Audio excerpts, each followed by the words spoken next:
Welcome back, Future Medicos. Controversies, court cases, media attention, all these seems to be unavoidable or inevitable in NEET UG entrance exam. This is not something new only in 2024. Starting all the way from 2016, almost every year we see so many controversies surrounding particularly NEET UG entrance exams. Some are new, some are old, and we are used to it. Now this year, of course, it has slightly blown up because of some of the inconsistencies with which NTA has approached some of the issues. Now let's look at what are the issues or what are the major issues surrounding NEET UG 2024. And I will tell you what is my opinion. Of course, this is purely an opinion-based video.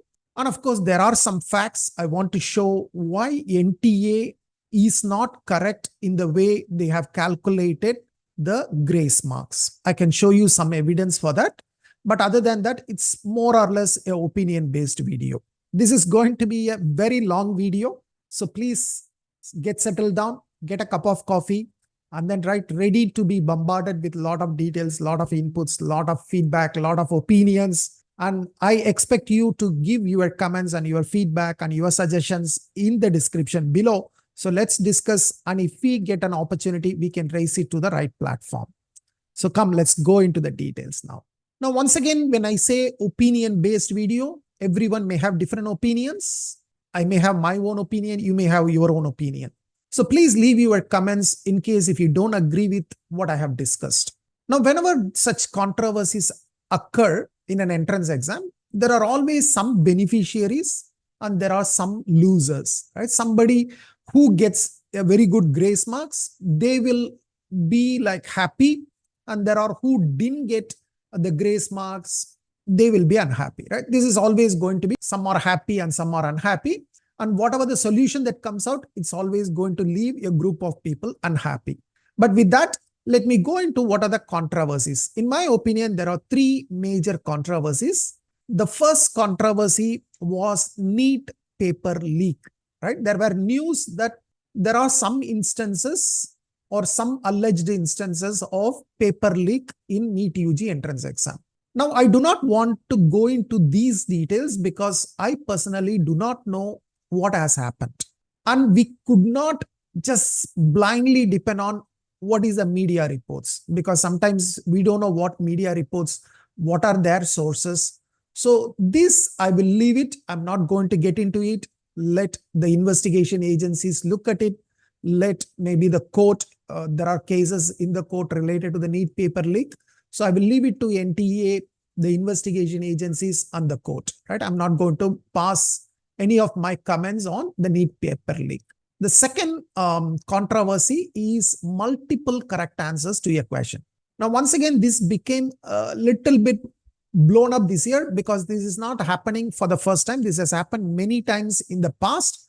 NTA has done these at least a few years by now, where initially they give one answer and subsequently they say, okay, either it could have answered this or that. For both, we will give a mark. Now, the problem has become bigger this time. People are worried about this because of this. A lot of candidates got into 720, right? Candidates who had only 715 marks before, based on the provisional answer key, whoever had 715, nearly, I think 40 plus candidates converted to 720 marks. Now, the problem is even a candidate with 720 out of 720 is unable to, or may be unable to get into AIIMS New Delhi if he belongs to unreserved category. So that's where this problem is something we have to be careful, right? Because it's putting certain people into a little bit of trouble. Now, is this right? Is this approach right? Now, for me, the problem with these multiple correct answers is because this is an exam where there are penalty, where there are negative marks. Say, for example, I am trying to attend a question. I am a candidate. I am trying to attend a question. And I am confused whether option 1 is right or option 2 is right. Now, I don't want to take a risk. So I skip the question because I don't want penalty marks. Now, in the exam, it is also, we have to be a little bit careful, clever, because if there are questions that I'm not sure, I'm not going to attend because I do not want to lose a 1 mark penalty. So maybe I know that the answer could be either 1 or 2, but since I'm confused, I'm skipping the question. Now what NTA is doing now they are giving marks for both who have selected 1 or 2. Now what happens to the candidate who knows the answer is either 1 or 2, because he is worried that selecting 1 or 2 may lead to a penalty mark, he is skipping that question. Now you are putting candidates in a trouble. If this exam does not have a penalty, I understand you can give either 1 or 2 and give the marks for them. There is no problem, because everyone could have taken a guess and answered, and you could have given 1 or 2, both attended, you could have given the marks. And anyone who did not attend 3 and 4, you could have given 0 marks. That's absolutely fine. But here, there is a penalty mark. So I might have skipped the question, and now you are penalizing me. And those who probably randomly answered 1 or 2, they might have got the score. Someone randomly choosing an answer has a better probability of getting the score than someone who is very sure that the answer is either 1 or 2. He's confused. There cannot be 2 answers, and he is skipping the question. Now you are punishing him. So that way, multiple correct answers in an exam that has a penalty mark is always a bad approach. So what could be a better solution? NTA could withdraw this question and could have evaluated the exam based on 716 marks, because it is a mistake of NTA. It is not the mistake of the students. So the exam could have been evaluated for 716 marks, or they could have given 4 marks to everyone, irrespective of whether they attended, not attended. They should have given 4 marks. So it is a little bit unfair to give marks only to candidates who have selected either 1 or 3, which is a wrong approach for me. And I cannot understand how an authority like NTA is spending so much time employing so many experts, going through the questions through multiple review, still cannot get the question right. And when somebody challenges, they are changing the answer key, which is highly unacceptable. It is very poor on NTA's part. I want NTA to re-look at this approach. This is not the right approach. Now moving on to the third one, which is the grace marks given for time loss. This is, in my opinion, the biggest problem or biggest controversy, because this led to a lot of problems. And currently, even NTA is actually looking only into the grace marks. They are not talking about the other 2. They don't even seem that the other 2 are real problems. So let's focus on the grace marks. Has NTA did the right thing? Is there a possibility to get 718, 719? Now, how is this even possible? So let's go a little bit deep into this. Let's see from where this problem started, right? So I will show you the NTA results analysis. Now let's look at the last year results analysis first. That is 2023, or if you have the record for 2022, you can take that and look at it.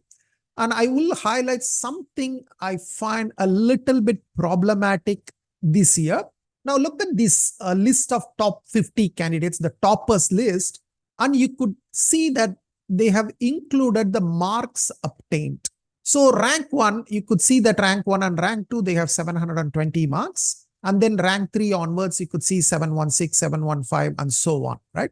So you could easily see what is the score obtained by the candidates in the NEET analysis or the results analysis done by NTA and published by NTA.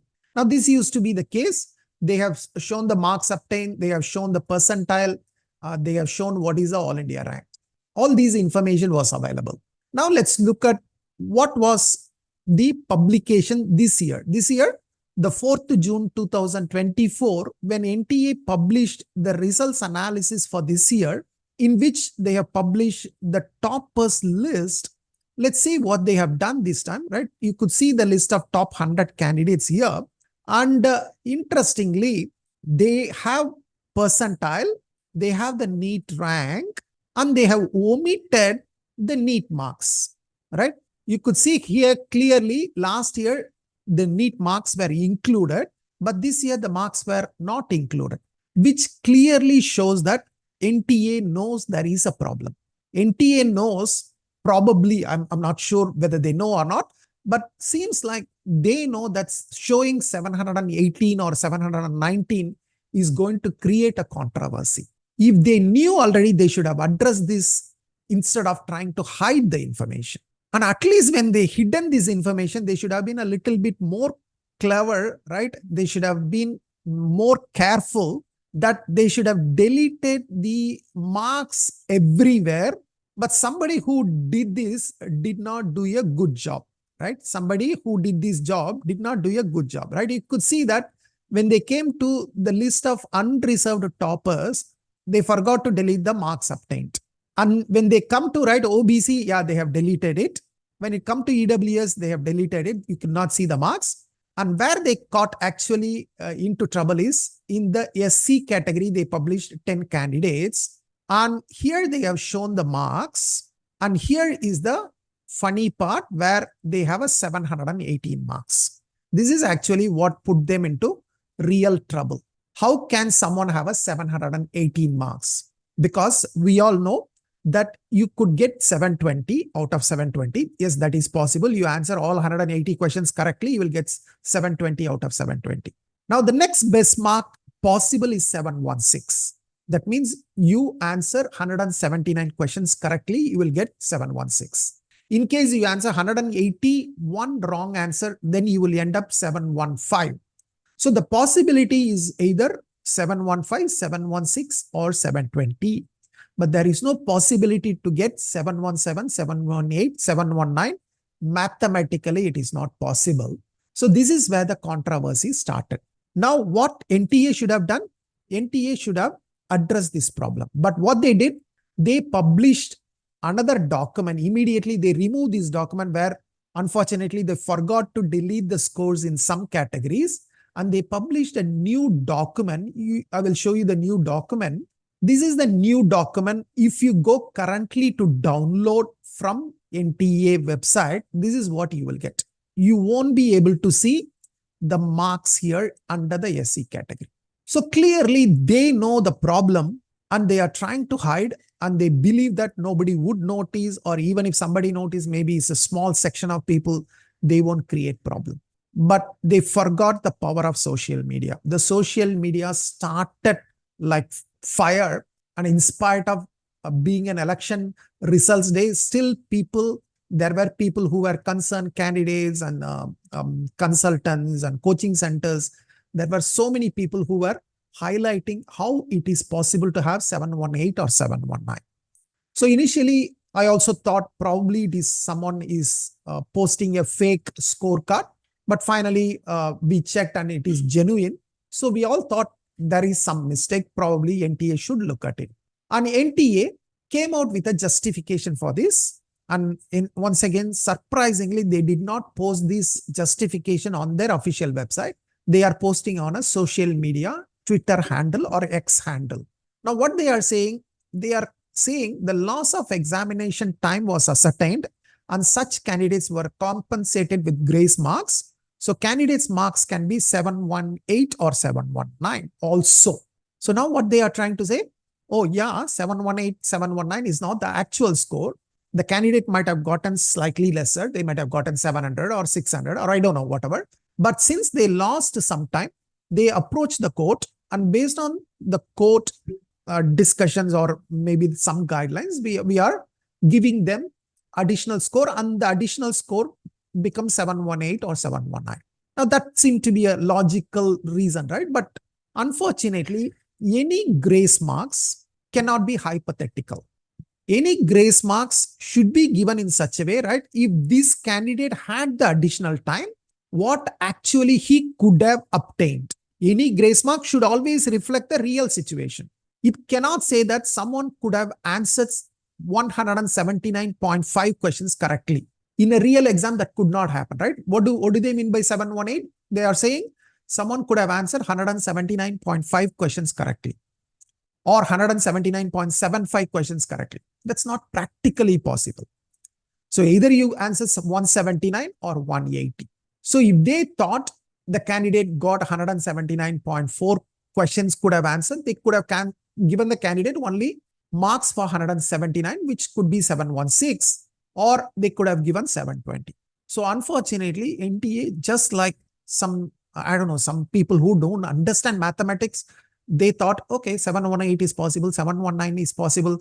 Luckily, they didn't give like 719.75, 718.25, right? They have not given. Luckily, they didn't do that, right? At least they have rounded off the number, right? It would have even be awkward. They have just given the number, right? 718.1473 is the actual score based on grace marks. Now, subsequently, again, after this, again, right here, they have not given any information like how many candidates got the grace mark, what exactly the grace marks were given, how much were the time loss. Nothing was given here. And even they say, right, the court case, they did not give what is the writ petition number for people to check, right? They have given only the date on which some judgment was given. So it was a problem. So again, right, on 6th June, they published another justification. This time, luckily, they posted on their website. Now, there are many issues they have discussed here. Cutoff, I'm not really worried about the cutoff. It is possible for this to happen. The scores could go higher. So I'm not really worried about the point number 1. The problem is point number 2, compensatory marks for loss of time. Now, let's look at what exactly they are talking about here. Okay, luckily here they have given the writ petition number, which is basically the writ petition related to CLAT exam, law admission test exam. I will come to that. Here, what they are saying 1,563 candidates were compensated for the loss of time, which is a huge number in my opinion. Initially, I thought it could be like few people, right? Maybe like 20, 30 people, but 1,563 candidates were given, which means a lot of candidates are going to be affected. And again, funnily, they are saying the revised marks of such candidates vary from -20 to 720. Who cares this? Yeah. Why they put -20? They are as if like trying to say, oh, we are also given candidates. It's not that everyone got 720. There are also candidates with -20. Fine, I understand. But how many marks you gave us a grace? How did this candidate ended up 720? Is it 600 plus 720? Or is it 700 plus 20? What exactly the grace marks were given? Nothing was discussed here. Again, they are justifying 718 and 719, which is again a wrong thing. And 6 candidates got 720 out of 720 purely because of grace marks. Again, we need to see whether it is justified or not. That we will discuss. Now they say they are transparent. Actually, they are not transparent. I have already explained they are not transparent. Now let's go into the CLAT exam and how they have done the grace marks, how the compensation marks were given, and whether NTA has followed exactly the CLAT methodology. In fact, if they have followed the CLAT methodology, exactly what is discussed in 2018 court case, they would not have ended up with 718 and 719, and they may not be facing this problem. Unfortunately, they shot themselves in their foot and they are in this trouble. They dug a hole for themselves. I will explain why, if they have just followed CLAT methodology, they would not have been facing this problem. Okay, let's look at how CLAT worked out the grace marks, and let's look at the normalization formula here. The total questions for CLAT in 2018 were 200 questions. And let's take an example of a candidate who answered 172 questions, out of which 125 are correct, 47 are wrong. And that worked out to 113.25 because CLAT has a different scoring system. 1 mark for the correct answer and 0.25 negative. 1 for correct, 0.25 for negative. It is the same ratio as NEET. It is 4:1. Here it is 1.25. So 25% penalty if you get the question wrongly. So basically, if you multiply the score which CLAT has into 4, you will get what is a NEET score, right? So it's more or less a similar pattern. So that's okay. Now the total time, right? Total time that was given for this exam is 7,200 seconds. It is in seconds. And this candidate got only 6,647 seconds, and he lost 553 due to lot of problems, right? He lost 553 seconds due to maybe the mouse not working, the keyboard not working, or maybe the app is not loading, or there is power supply, whatever, right? They lost 553 seconds. So in 6,647 seconds, he answered 172 questions. Now, this candidate should be compensated because he could not get the 553 seconds. So he is justified. asking for some grace marks or maybe conduct a re-exam. And the court decided that there is no need to reconduct. They said we will give a grace marks. Now let's look at what is the way they have calculated the grace marks. Now first they calculated what is known as answering efficiency. Now what is an answering efficiency? Answering efficiency is the time available, how many questions you answered. For each question, how much time you have taken. So basically 6647 divided by 172 will give you 38.65 seconds, right? That means for every question, you took 38.65 seconds. Okay.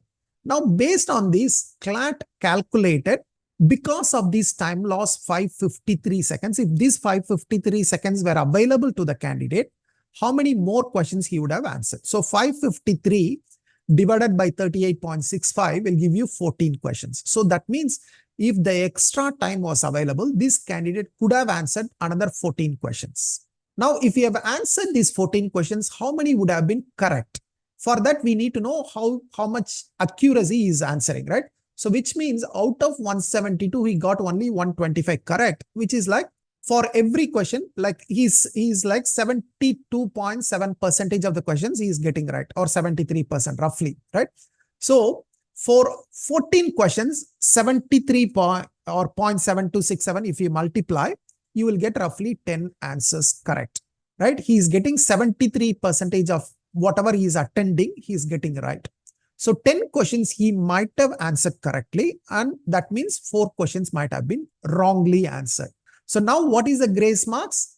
10 right questions, 10 marks, minus 4 wrong questions into 0.25, which is minus 1. So that leaves it with 9 grace marks. Okay. So what is the revised score? 113.25 plus grace marks, you get 122.25. Now this is possible in CLAT to have 0.25, 0.5 and all, because whenever there are negative, they are applying 0.25. Now this is how the CLAT 2018 normalization formula worked. Now let us see, can we apply this directly to NEET exam?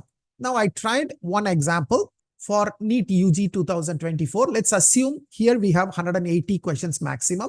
Let's say the candidate answered 152 in the given time, 125 correct, 27 incorrect. That means he could have got 473 marks, right?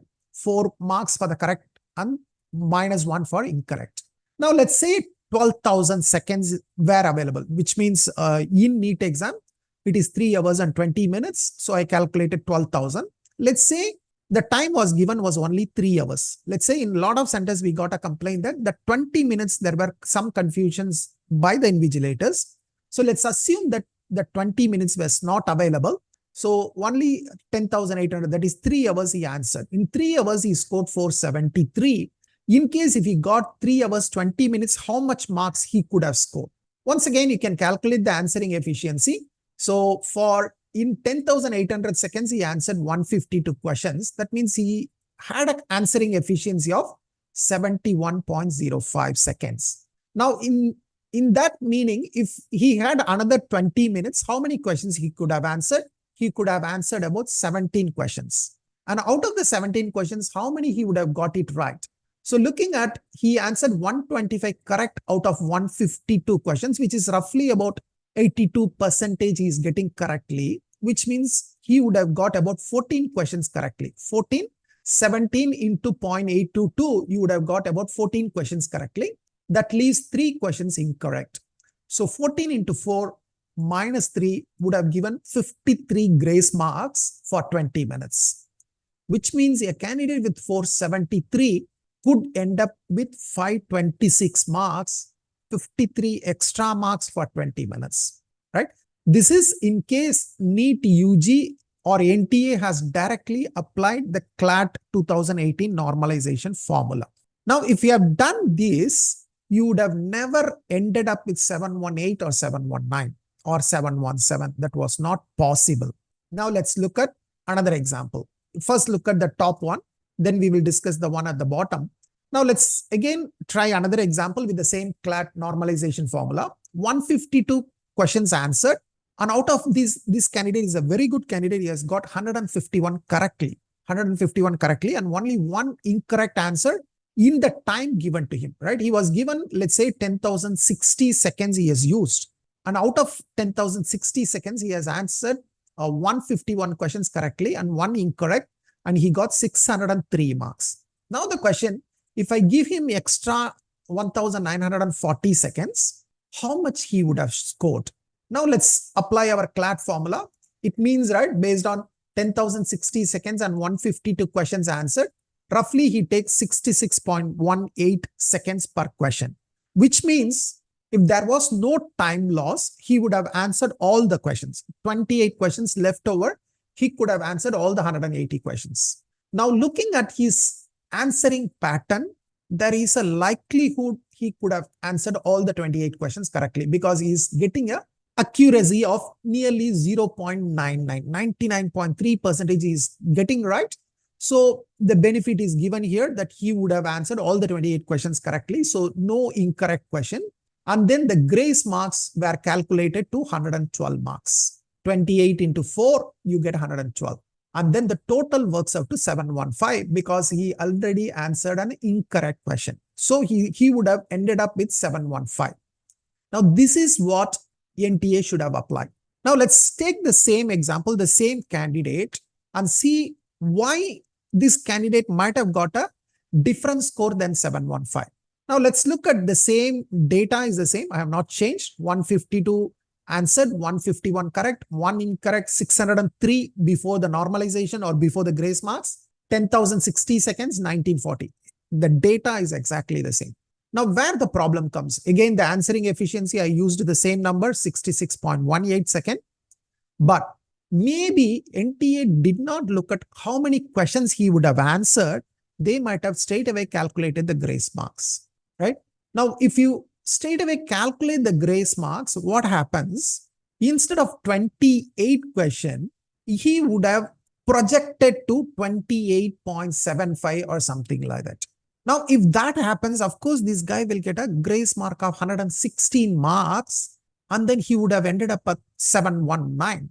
This is a possibility. Of course, there are different kinds of example. But if you straight away project from, like, say, for example, 603 marks, out of 10,060 seconds, he got 603. If another 1940 seconds were given, how much more marks he will score, this would always end up with this kind of numbers, 719, 718, 717, all these are possible. So probably, I believe NTA has not used the CLAT formula back to back. They might have modified and assumed that's perfectly fine. This is my assumption. I don't know how NTA has calculated. They have to explain, they have to tell us how they have calculated.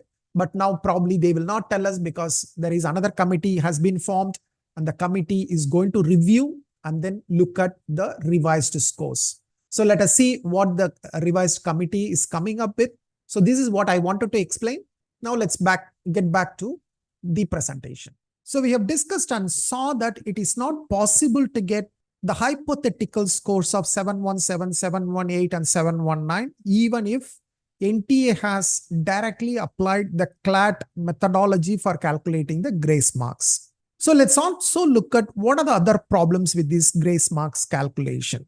Now, first of all, NTA did not give an opportunity for all the candidates to raise their concerns. They took only 1,563 candidates. I do not know how that number came, whether they all have approached the High Court and then through the High Court, they have addressed only those who went to the court. Now, there could be a lot of other candidates who lost time, and it is unfair only to address the problems of 1,563 candidates. There could be 15,000 candidates with such problems. NTA did not give an opportunity for everyone to raise a concern saying that, oh, my center, we had lost 20 minutes. My center, I have lost 15 minutes. My center, we lost 30 minutes, right? They should have given an opportunity for everyone and then consider this as a whole exercise rather than selectively giving it for few people. This is the reason a lot of social media posts are talking about scam and corruption, because there was a kind of like lack of transparency and only few candidates get the benefit, even though a lot more candidates have suffered because of this issue. So this is one problem. What is the second problem? The second problem is using CLAT methodology for NEET itself is a big question mark, because the CLAT 2018 methodology was applied for a computer-based test. It's not a pen and paper-based test, it's a computer-based test. Now, CBT has a different kind of a way of handling the exam, while pen and paper-based is completely different. Now, what's the problem in looking at CBT? One, it is extremely difficult to measure the actual loss of time in a paper-based exam. It could be approximate only, whether it is 25 minutes, whether it is 20 minutes, whether it is 30 minutes, it's going to be very approximate. In a CBT, you could exactly measure, because all your login, logout, click, everything is captured in the software. So it's extremely difficult to measure the actual loss of time. So it's going to be approximate. So when it is approximate, either it could be injustice to the students, or it could be injustice to a lot of other candidates, because you may be calculating a grace mark based on a higher loss of time. And another bigger problem, even though let's assume that you measure the loss of time to a certain accuracy, the bigger problem I see is in a CBT, the questions will appear one by one. The candidate cannot choose in which order to answer the question. So normally the difficulty levels are randomly distributed. Whereas in a pen and paper based exam like NEET, the candidate has an option to choose which topic to answer first. The two in the NEET exam, we have physics, chemistry, biology, or botany and zoology, whatever, right? So 3 or 4 sections are there. The candidate can choose an easier topic first and work on it. For example, right, for many candidates, biology could be an easy topic. So they could have started answering biology and their answering efficiency will be very good. But when they go to physics and chemistry, they need much more time, because those are the questions that are normally known to be difficult questions. Now, assuming that your answering efficiency in biology is good enough to be extrapolated to physics and chemistry is itself a flawed assumption. It is assuming that all the questions are of equal difficulty, all the questions will need the same time, which is completely a wrong approach. So once again, this is a big problem in my opinion.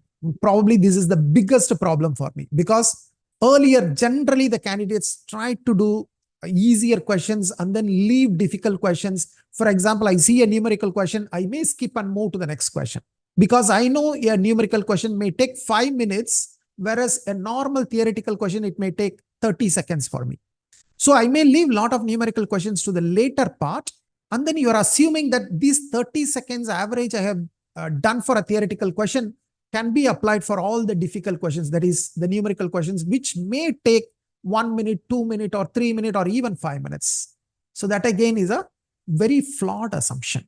And then the last one, which I have already explained in my spreadsheet, that instead of projecting how many correct questions they might have answered, how many wrong questions they might have answered, I believe NTA has straight away projected or extrapolated the score based on whatever the time left over.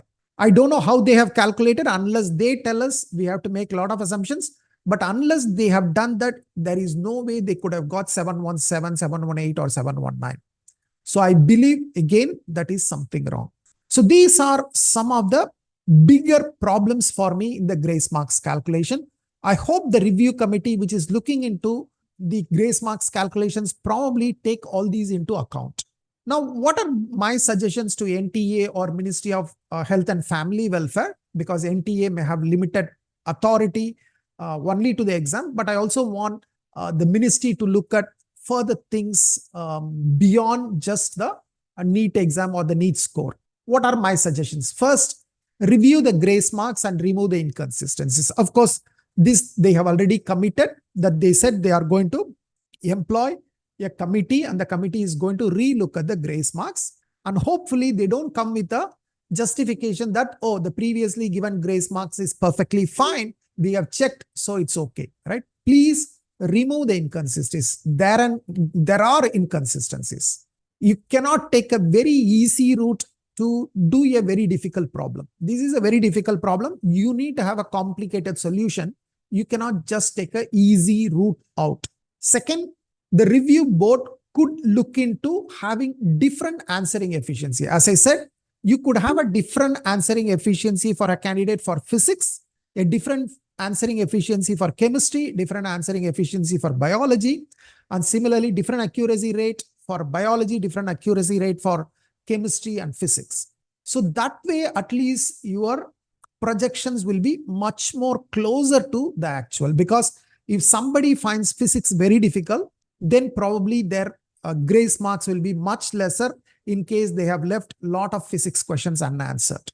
But if they have answered everything perfectly fine, everything they have scored about 95, 99, okay, then they have a justification to get a good grace marks. But having a different efficiency and different accuracy for each subject would be a better option than assuming that all the questions are of equal difficulty, right? Which is again a very wrong assumption.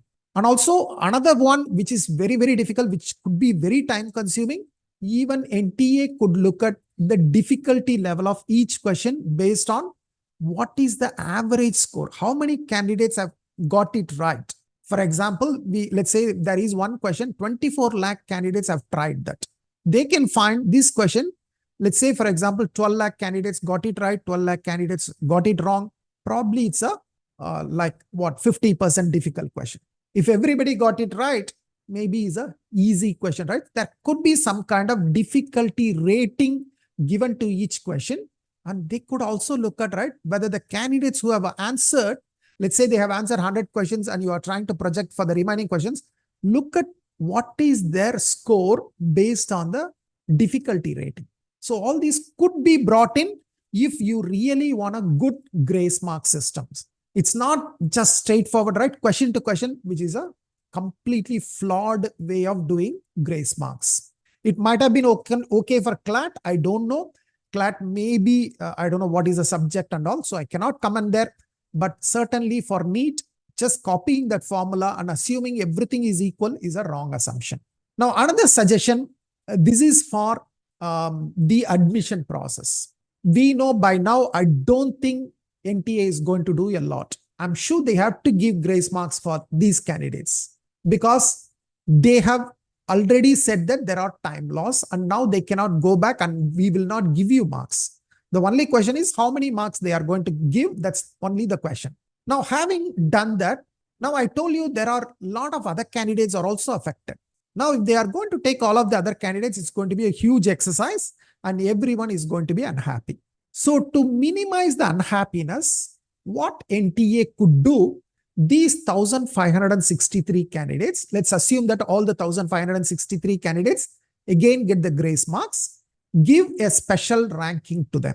Let's say, for example, the candidate with rank 69, give him 69G. We know that 69G means a candidate who got with a grace mark. Now, let us say this candidate 69G enters into, let's say, AIIMS Delhi. Now, what you can do, you make that as a supernumerary seat. That means add one more seat to the college. Instead of 100 seats in AIIMS Delhi, make it 101 so that none of the other candidates get affected because of these grace marks. Certainly, all these 1,563 candidates are not going to go into one college. Probably they will be distributed. And then, right, adding supernumerary seats will be a better idea. In case, right, many candidates get into one college, probably the supernumerary seats can be offset to a similar college or maybe a college in the same state, something like that could be done. By adding supernumerary seats, probably NTA or ministry, this is where I want ministry to be involved because they could address the grievances of most of the students, right?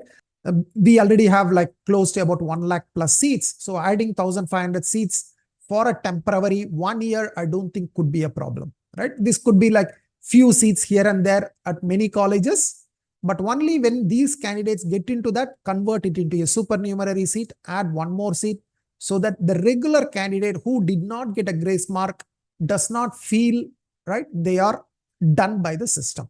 Now, another important thing, please don't hide anymore. Share all the details in the public forum.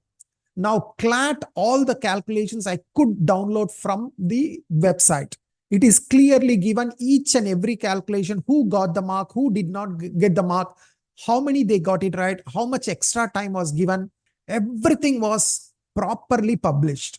So NTA should publish all the details in the public forum so that anybody who wants to revisit or look at these calculations, at least the things are transparent. And please, for the future, in fact, right, this grace marks issue should not even have started because it is not even in the prospectus. There is no procedure in the prospectus.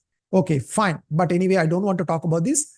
Please prepare a proper procedure for grace marks, get feedback from the experts or public, and then incorporate into the prospectus for next year so that everyone will be clear that in case if there is a time loss, I have a way of approaching NTA.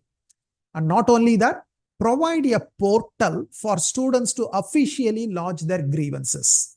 Now, there is no official way of lodging the grievances. Anybody who is finding a problem, they are sending an email. Either they don't get a response from NTA or they have to call them, and then the call, you all know, right? Generally, right, most of the authorities, it's difficult to get through a phone call.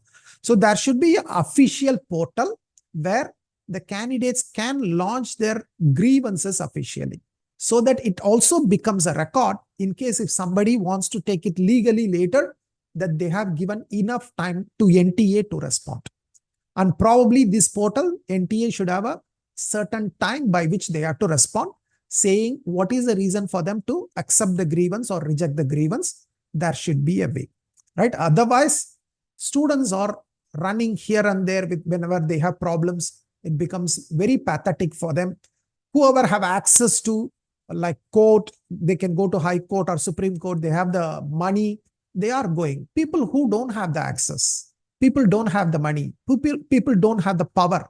They are struggling and they are like, have to accept all these injustice done to them. So probably NTA should remove that and bring a equal platform for everyone.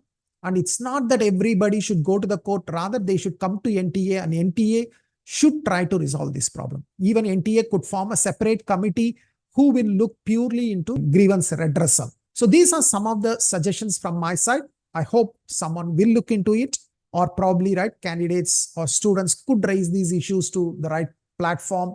I hope things would be better next year. That's what we are hoping every year, right? Let's hope next year is the best one. Thank you. Bye-bye.